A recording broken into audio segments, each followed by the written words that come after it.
Yan mga idol, nagluluto ako ng munggo na may pata. Niluto ko na kasi aalis ako para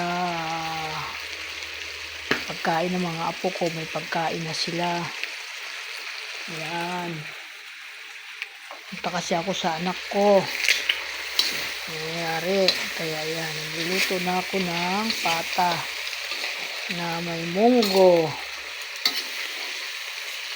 Yan. Tapos dadalang ko tuloy yung aking anak doon ng ganito kasi paborito niya ito na pata.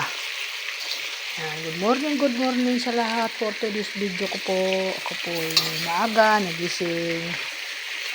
Alas 3 ako nagising para lutuin ito para wala na akong problema. Paglakad ko may pagkain na sila. Kasi di naman sila marunong magluto.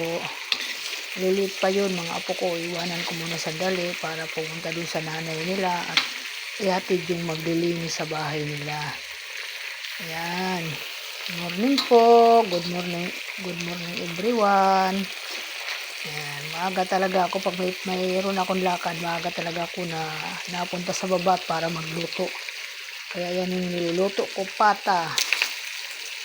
Ihalo ko na yung munggo dito sa aking nilulutong pata.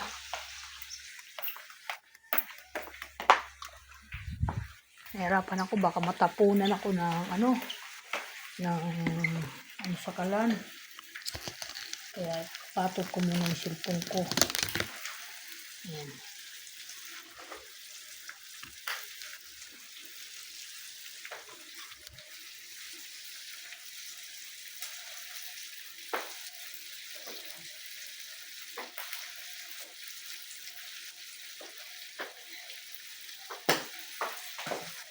Yan.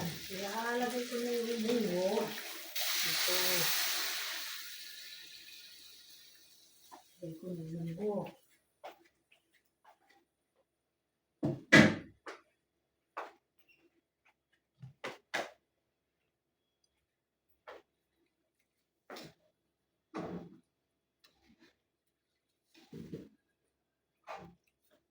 Ganito po ako magluto ng pata. Ng munggo. Tinusta ko muna yung kanyang karne kasi hindi yung tinusta. Pangit. Ginigisa ko lang ito sa bawang, sibuyas, kamatis. Tapos yun na po, lagyan mo ng cube. Masarap na po yan. Yan po ay pinakapaborito namin dito lahat. Ulam, pata. Yan. Pag nagluluto ako niyan, ang mga anak ko, mag-uuna na. Yan po.